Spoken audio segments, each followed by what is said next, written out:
All right. Wow, that was something else. It's so wonderful to see people who give back to their community. And now we're going to be having a mother's daughter fireside chat. And we'd like to call upon Shabana Faizal, Vice Chairperson, the KEF Company Limited, Sophiya Faizal, co-founder Paus, and Sarah Faizal, co-founder Paus. Can we please have you on stage? And can we have a huge round of applause for this very, very special moment of mothers and daughters?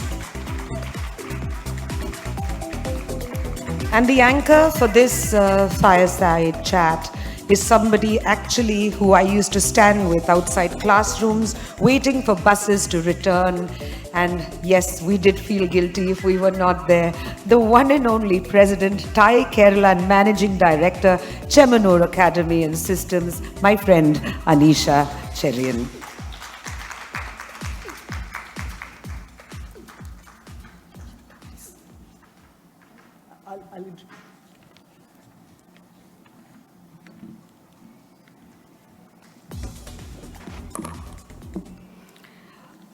Let me introduce the panel. Shabana Faizal, Vice Chairperson, KEF Company Limited, a true entrepreneur and a philanthropist.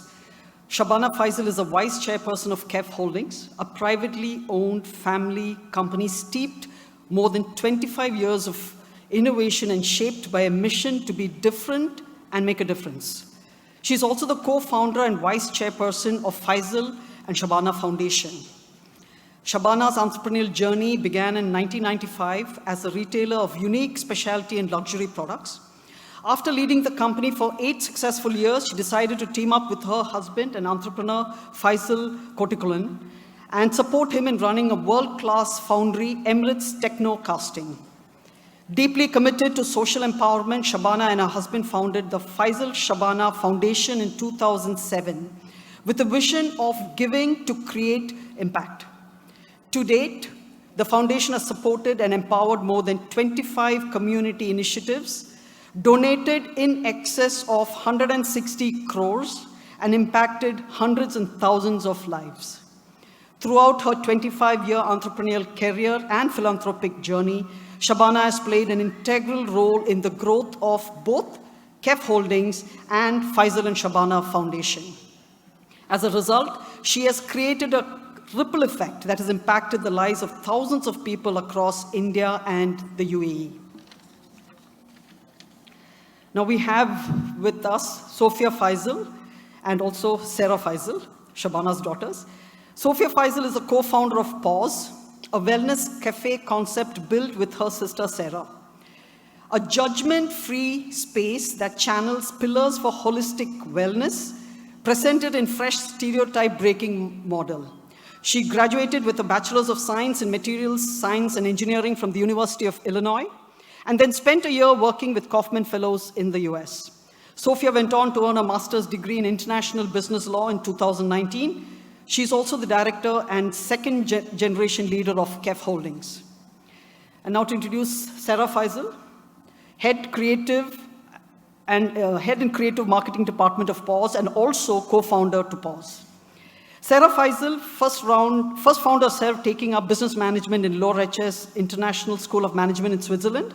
She moved to the UK and discovered her creative soul and is now a graduate of graphic communication design from the University of Arts. Sarah now leads the creative and marketing department in Paus. Now, just to give you a brief about Paus, because we'll be talking about their enterprise in Dubai. Dreamt and built by the sisters Sophiya and Sarah Faizal, Paus is a product of their personal wellness and mental health journey and a need to pause. It is a 2-story villa that houses a cafe, a retail area, a meditation room, a treatment room, a movement studio, a members lounge, and a holistic consultation area. It is a cafe plus community space that's good for the mind, body, and soul. Opened in November 2021, it provides an array of holistic services. In fact, this is what Sophiya said, we imagine Paus as a simply nice place. Whether you're just looking for a really good coffee or a space to breathe, to connect with the community, to speak to an expert, or to find yourself, we are able to support you. So this is just an introduction to both Shabana and her daughters, Sarah and Sophiya.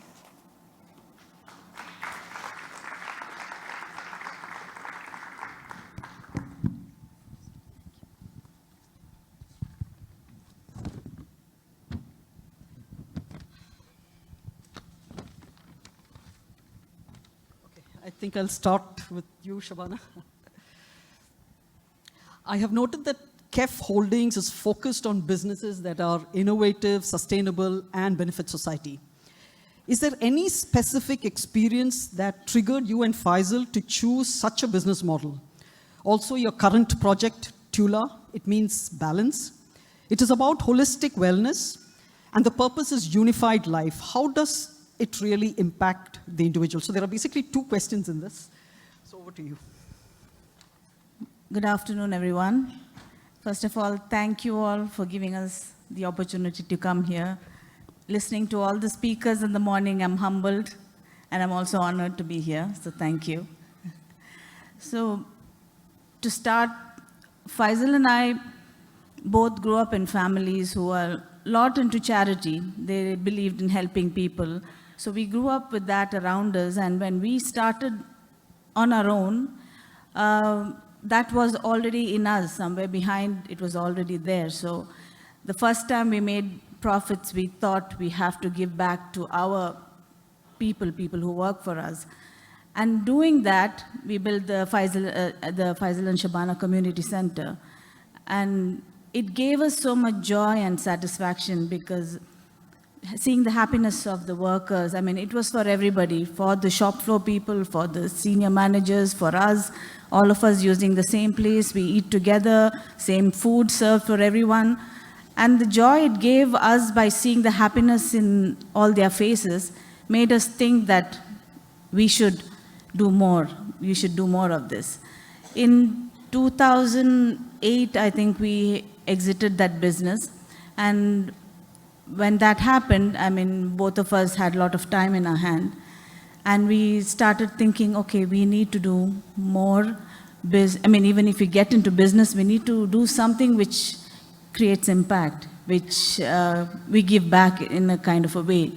So, because we also believe making money is important, because only if we have money can we actually sustain and also help other people. So that was important. So whatever businesses we do, we decided we will do something which we will always give back. So we came back, and then that's one of the decisions, and we did the Nadakava school. I guess we'll talk about it. Yes. Yeah, yeah. So, since you mentioned Nadakav school, I mean, the first time I heard about the Nadakav school is Thai Kerala. We have a project called the TYE, Thai Young Entrepreneur Project. And this is something which we started in 2017, and we were focused completely on, going to private schools and giving entrepreneurial education to school children. And it ends in a business plan competition. It ends in a business plan, it's a global competition. And then after 3 years of private schools, we decided we should launch it into government schools. And the first school we chose, it wasn't me who chose it, it was our Thai secretariat. They chose Nadakav school. And then I kept asking, Nirmal was our executive director, so I kept telling him, do you think this is a good idea? I was totally confused. Should we pit private school teams along with government school teams? Are we making a mistake here? I was totally confused. Should we do it, not do it? We do something with the best of intentions, but at some point, I don't want to bring down the confidence of, the government school teams also. But we still went ahead, and then he told me, ma'am, the Nadakav school is different. It's unique. I still didn't get that. And then we had that, Nadakav school participated in the program. We had one more government school. It was the first time. And what was amazing is the teams performed so well. They went on to win the chapter finals, Thai Kerala chapter finals. So imagine a government school team winning against private school teams. We are talking of the best of schools from Kerala participate in the competition, and the team from Nadakav school went ahead and won the competition. They went on to participate in the global competition among 30 other chapters around the world. We are talking of the best schools around the world, and they entered the semi-finals. We need to be proud of that moment where we have a government school from Kerala that went on to at least get into the semi-finals of a global international competition. So big congratulations to KEF Foundation, especially to you, Shabana and Faizal, for doing this amazing initiative. I had to mention this because, with the minute you mentioned Narakav, it's extremely close to me because that was a big achievement. But I think it is all about the teachers there, the students there who are doing an amazing job. I mean, we are just there as facilitators, but it's all them. We cannot take too much credit for what happens there. I think we should give them the credit.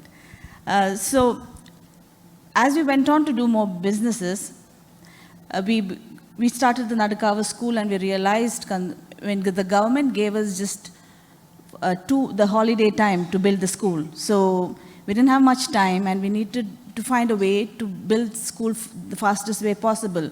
So we found out that because in Dubai, we all use prefab technology. So we thought, okay, let's use prefab. So that was one of the challenges, but also something we kind of discovered that we can do. We managed to find a small factory which makes elements, and we used that to build the school in 45 days. So when the children came back from the holidays, they came to a new school. Of course, we maintained the heritage site. We, renovated it, and they were all so happy to see the school. So that's when we came up with the idea of manufacturing buildings in India, so that we could build schools faster, we could build hospitals faster, and overall, a lot of challenges which come with construction could be, overcome with that. So we started that business. And then somehow this US company who was also doing the same thing in the US came to know, and then they wanted to merge with us. So the merger happened. So when we were in Krishnagiri, we also thought, okay, we have this factory here, and Krishnagiri was one of the most backward areas in Tamil Nadu. So how can we actually contribute to the community there? So we kind of adopted 8 of the villages. We did a needs assessment study, and we came up with these areas where they needed intervention. And that's when we did the Krishnagiri development program. So, and that's also very satisfying. You could see the women there. I think they have this entrepreneurship because we solve problems at home, right? We are used to that. So it comes naturally to us. So we could see that the farmers, there were women farmers there. So whenever our team went there to teach them, to create awareness, they were the ones who were coming forward with all, they were eager to learn and implement. So it was a very, very satisfying program what we conducted. And then, of course, we got into healthcare at the same time because we wanted to, because the technology what we used then was very new. People were not used to it. It was difficult to convince people, no, this building can be built this way. It won't fall. It's not, it's sturdy. It'll last 100 years. So we had to do things like we built the hospital in that technology to prove to people, yeah, a hospital is the most complex, one of the most complex construction what you can do. So if you can do that in prefab, you can build anything. So that was why we built the hospital. And it's doing well because we had the Cleveland Clinic team help us set the up, so we had wonderful advisors there at that point. So it is doing really well. We're proud of that hospital. And now we have also come to a stage where from childhood, I have been brought up, whenever you fall sick, your mother just gives you ginger, lime, or, she'll roast the onion and give that water. So you grew up with things, home remedies. And even when my children were growing up, most of the time I used to do that. So then we thought, it is so important. In China, I think Chinese medicine is most important. Only when that doesn't work do they go to modern medicine.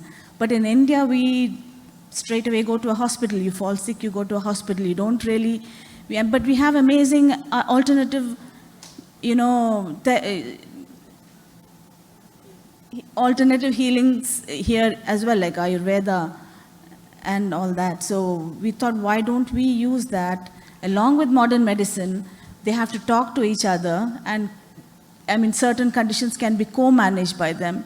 So we thought of doing something on our own to prove that, So that's why we come up with Tulah, where, we call it a clinical wellness resort, where we have the modern medicine as well as the alternative medicines, therapies.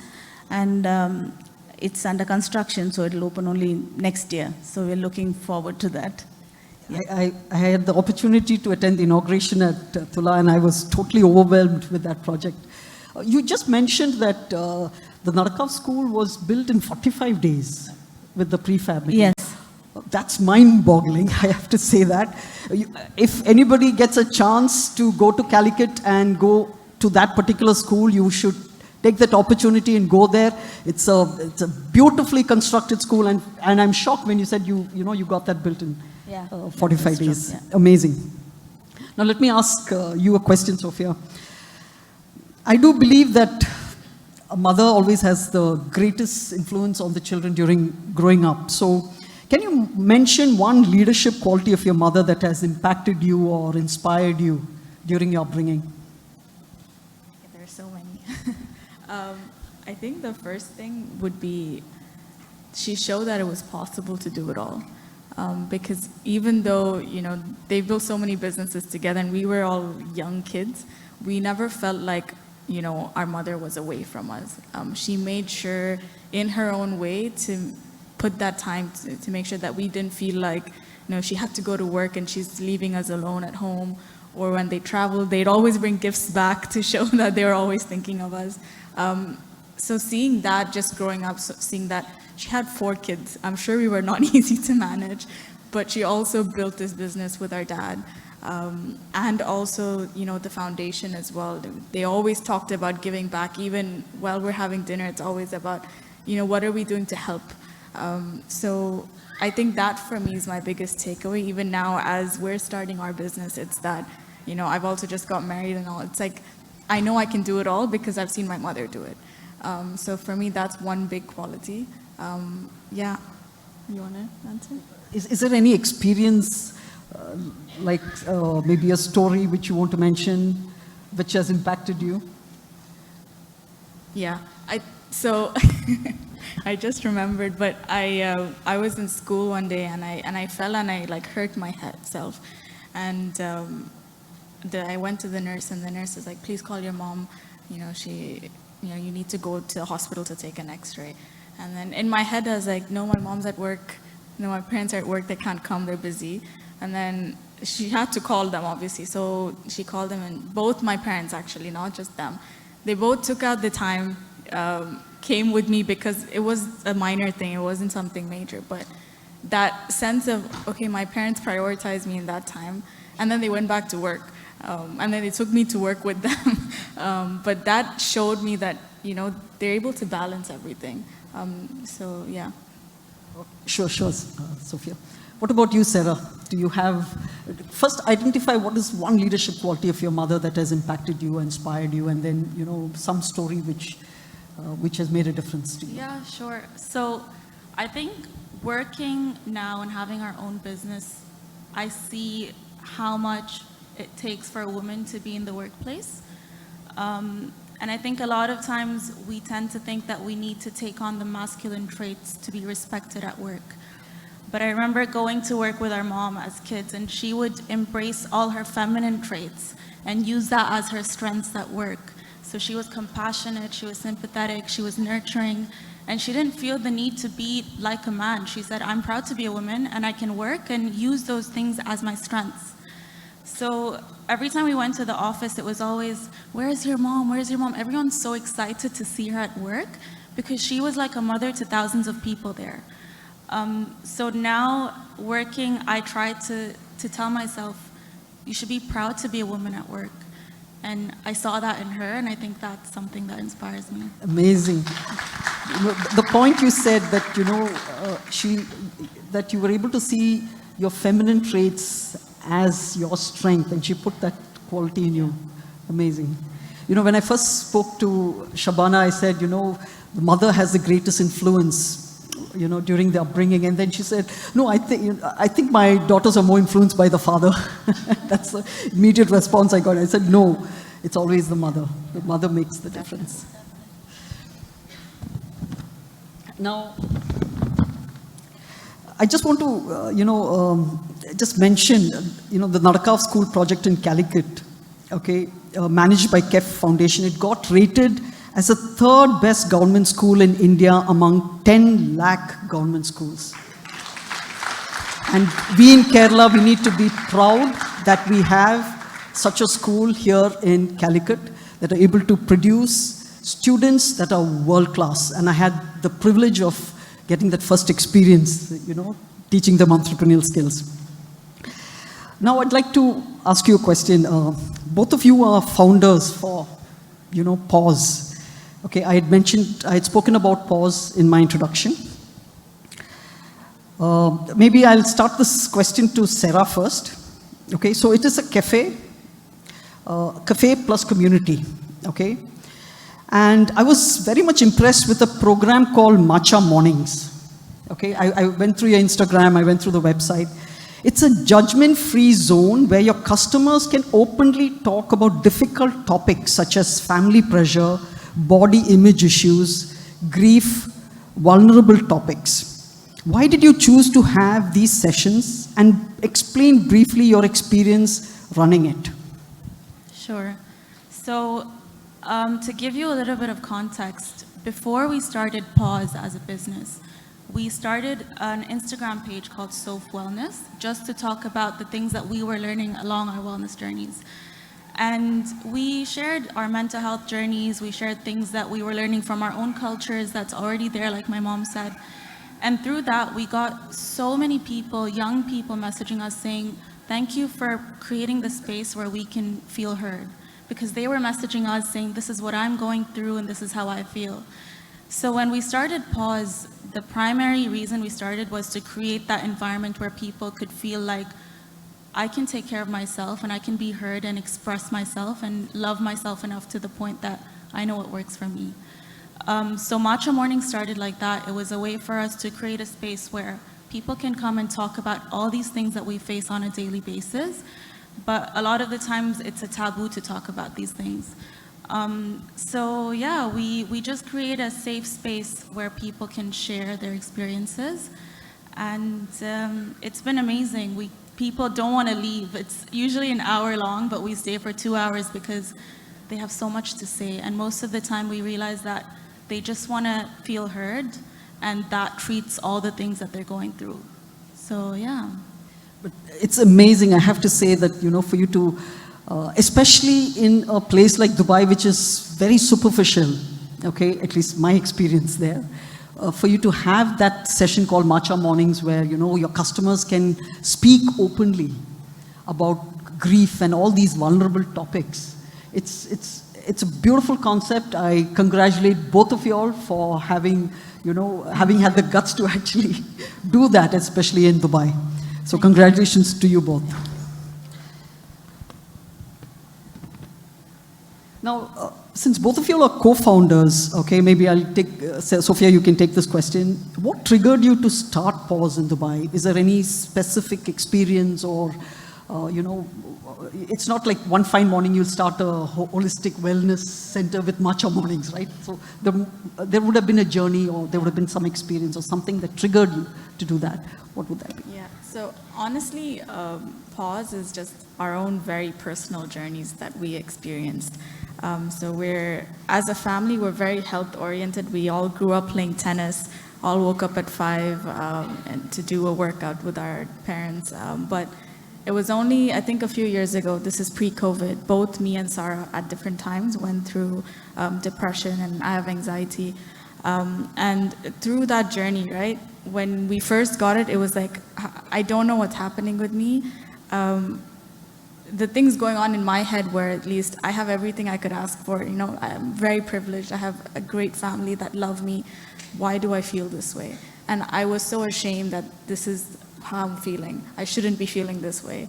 It was actually my mother, actually. So I'll kind of make this concise, but essentially in college, in my third year, I failed all my exams one semester. I was in the US.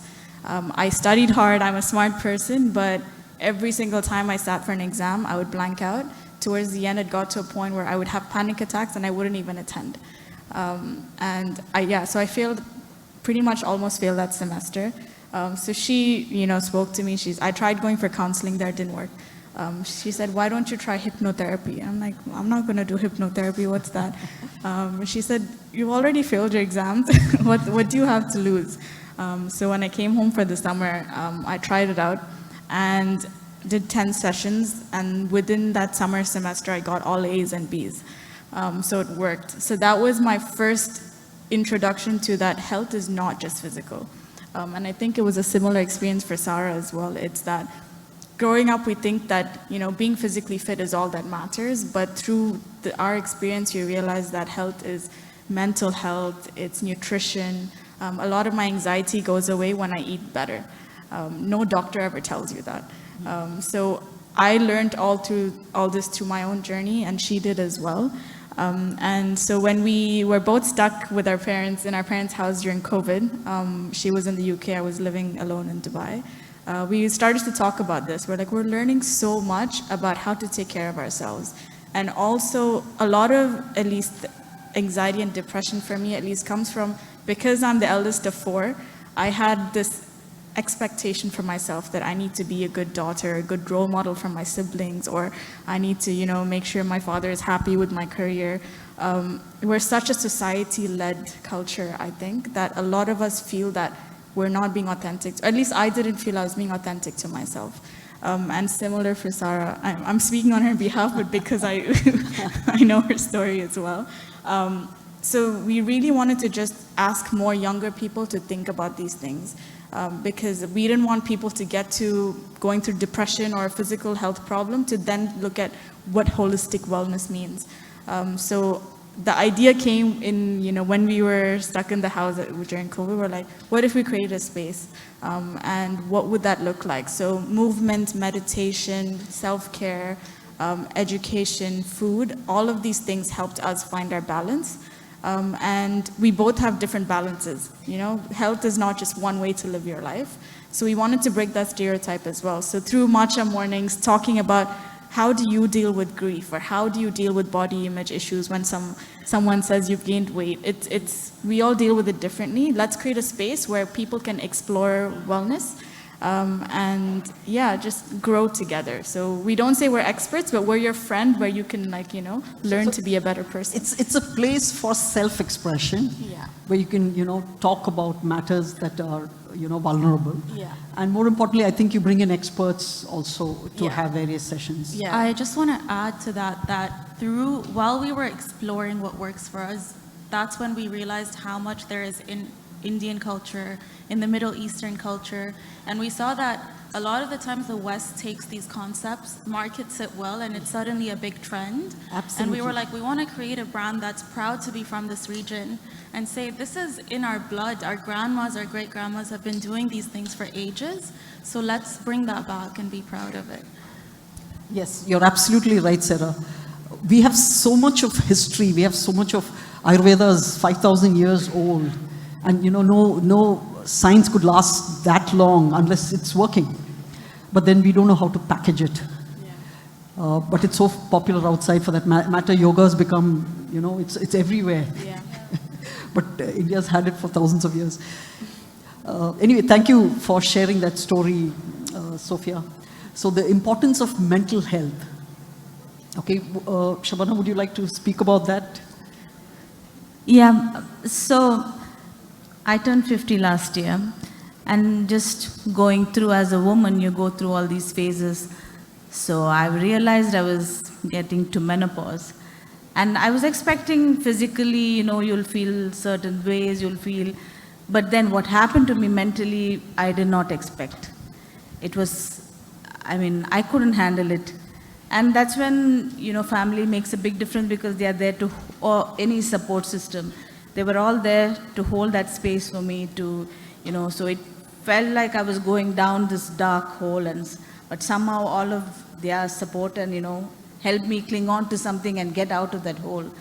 So, and they would see me, and at that point I even started a new business, and I think I was at my worst mental, I couldn't handle it. It was a failure, and I decided to shut it down. So, it was an eye-opener to me. I mean, there are so many things in life which you don't expect, and then I feel most people just numb all those feelings by either working more or not thinking about, not facing it, so that's how you're programmed to do. I mean, society is created in such a way that, I mean, if you're feeling down or you're sad or it's not good, right? You always show you're happy or, So I guess I'm glad that they started this for young people, because I think it's important to teach them young age that, you will go through things. It's okay to discuss about it. You have to face it so you can move on with it. You handle it and you move on. You heal yourself and you move on. I think that's very important. Absolutely. That was lovely, Shabana. And I'd just like to add, for young people, and I was so inspired by today's speakers because everyone is so authentic to themselves. That's what I felt.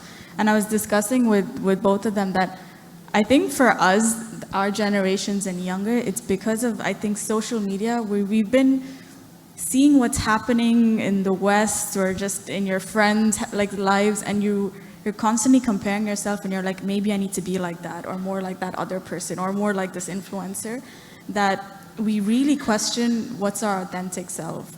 And it was so, for me, very inspiring to see all these women talk today, just talking about their journey and how they were so true to themselves. I'm sure it was not easy, but I think that for me was a big takeaway, because as a younger generation, mental health I think is worse now because of social media. And so yeah. Absolutely, you hit it right on the head of the nail. The social media has created so much of superficiality that, youngsters keep watching that and they're not, what do I say, they think that's real. Yeah. Okay, and they think there's a lot of mental depression and all kind of issues. I'm so happy you brought up this topic on authenticity. When you live your true life, when you live and do whatever you do it with a purpose which is much bigger, and a purpose where there is impact to the society in a positive manner. So that is something that would, make you get up in the morning and go to work. Yeah. Because if the purpose is just to, make money, it's not going to motivate you for a lifetime. But if the purpose is to do something which can impact society positively, there's that excitement to get up in the morning and, go to work. So it's lovely to see youngsters talking about authenticity. I wish we can all do the same. Okay, so that was really lovely. Shabana, would you like to give a message? We have 450 plus women entrepreneurs here. Is there some kind of specific message you would like to tell them? One of the things I've learned in the last year is not to be too attached to anything, because that is what causes you all the stress and the anxiety. So for example, if there are success and failures in life, don't get attached to both. Because success is there, okay, you celebrate it for a moment, you pat yourself on the back, but then you move on and say, what can I do more, or what can I do better? Similar with failures. Failures come, they go, they're not there for them unless you let it, it's in your mind, right? You're letting your mind linger around that. You fail, you learn your lesson, you get up and move on. And you see, how can I do things better now? So I think I've learned that, and it's helping me in, how I deal with things. Yeah. Thank you, Shabana.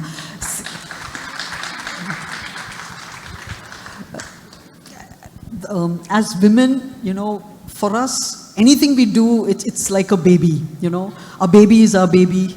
Our kitchen is, in our control. The home is in our control. Our business is our baby. Our husband is our baby. So we look at everything, with a certain level of ownership that we tend to control.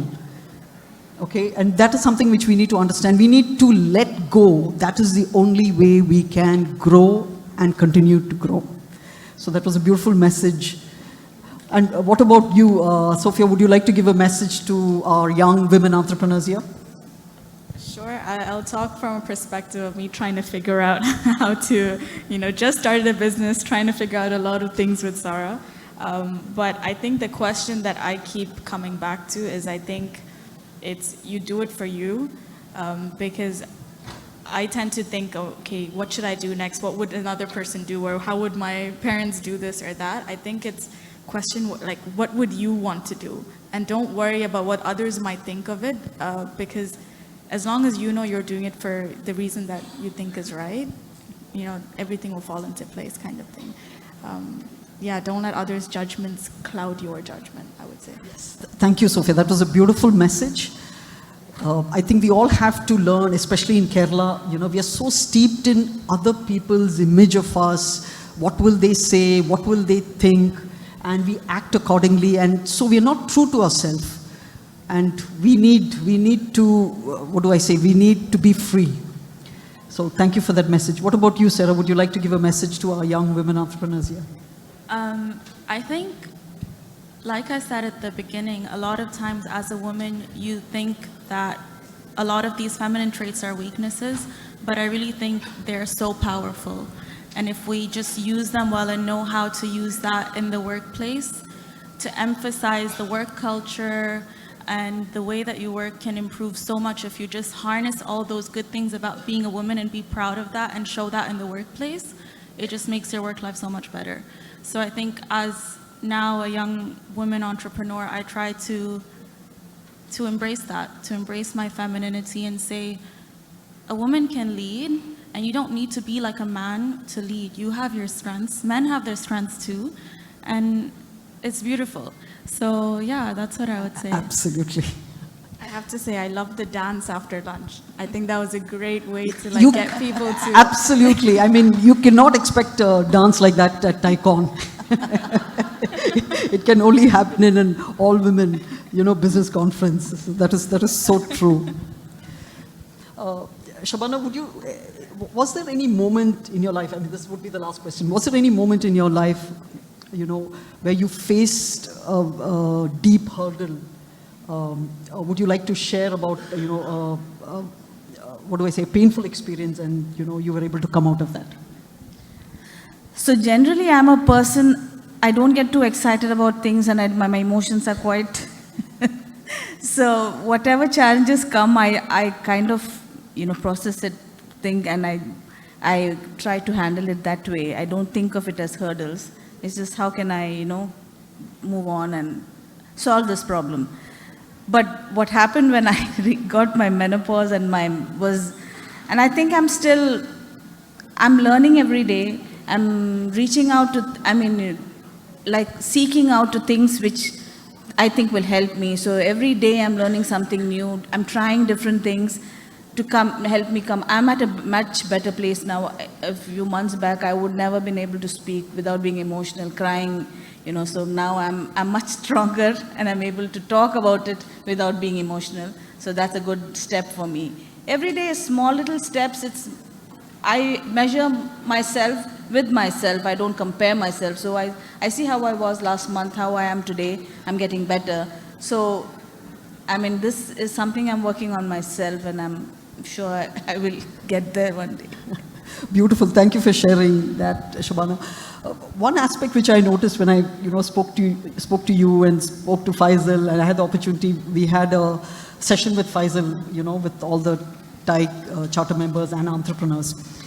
There is this, just talking to all of you as a family, there is a sense of calmness, which I have noted. From my dad.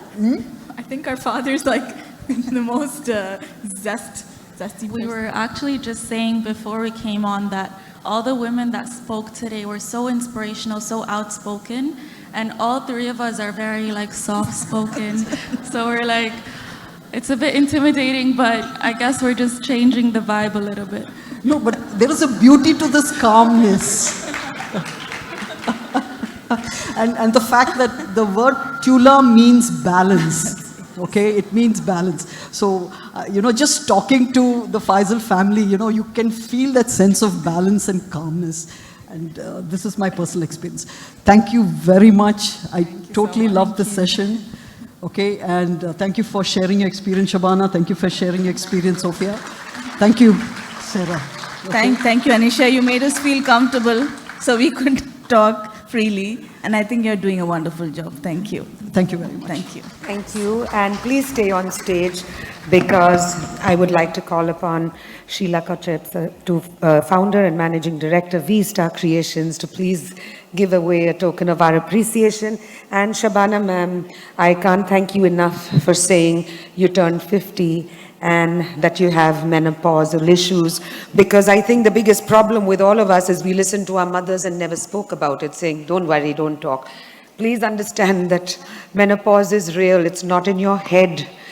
Nothing works like somebody understanding you. So if you're feeling alone, remember, you can find me on Instagram or call me and we'll fight it together. Otherwise, we got Shabana ma'am anyway. Just like to add one more thing. You know, I heard that the KEF Foundation is planning to do 120 plus schools like the Narakav school. So isn't that a fantastic initiative? Please give them a round of applause. It takes an amazing family to give back to society. So thank you very much for that.